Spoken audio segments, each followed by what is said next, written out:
मैं आगे बढ़ता हूं, मेरे साथ मेहमान मौजूद हैं। सॉरी मैंने बीच में टोका आप लोगों को। मतीन शेखानी को हम लोग पिछले 1 घंटे से ट्राई कर रहे थे, इसी वक्त मुझे मिल गए फ़ोन पे, क्योंकि ज़रूरी था उनका बयान सामने आए। सुधांशु जी, साधना भारती जी ने आप पर हमला किया, बीजेपी पर हमला किया, जवाब दीजिए, बात वहीं से शुरू करते हैं।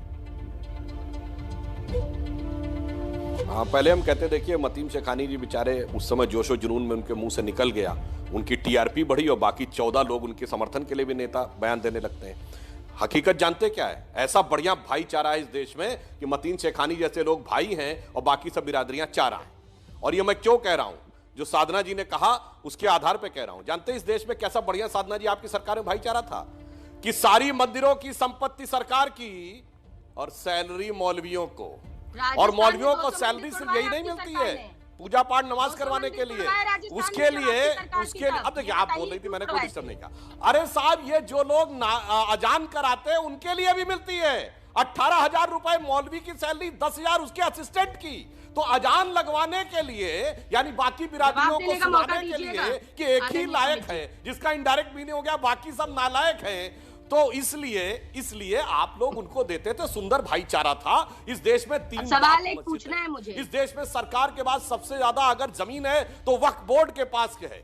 ऐसा सुंदर भाईचारा आप लोगों ने स्थापित किया था। इसकी वजह से मैं एक बार फिर ईमानदारी से कह देता हूं, भारत दुनिया का एकमात्र देश था 2014 से पहले जहां शरीयत संविधान से ऊपर था।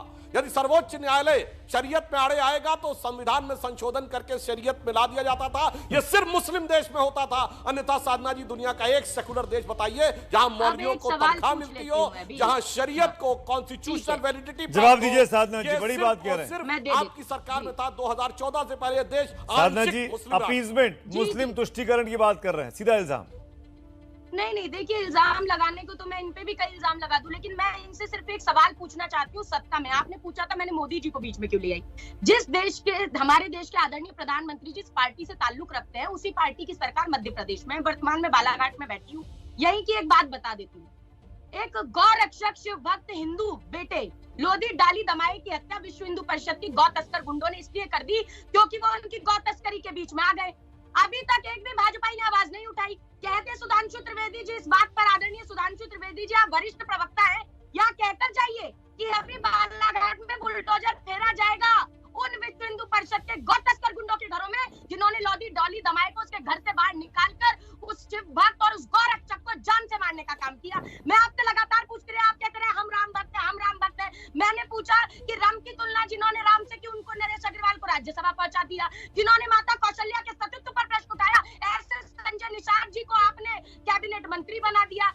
जिन्होंने सीता माता जी का अस्तित्व नकार दिया, ऐसे मंत्री आपके उसमें रहे, और अभी भी काल्पनिक बताने की जो आपके ही सहयोगी करने का काम कर रहे हैं राम जी को। तो मैं ये कहूंगी कि राम भक्ति करते करते ना तो आप राम के हो पाते हैं, ना आप गरीबों के हो पाते हैं। पेट्रोल डीजल महंगाई की मोदी मार, इन सबसे ध्यान भटकाने के लिए तुष्टीकरण की बात तो आप करते हैं, हर वक्त हिंदू मुसलमानों की बात आप करते हैं। अंत में केवल इतना कहूंगी कि मंदिर मस्जिद गिरजाघर में बांट दिया भगवान को, और धरती बाटी सागर बांटो इंसान को।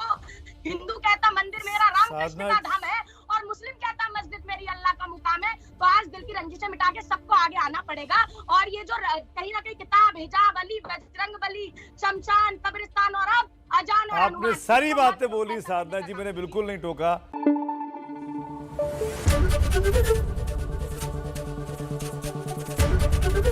एबीपी न्यूज आपको रखे आगे।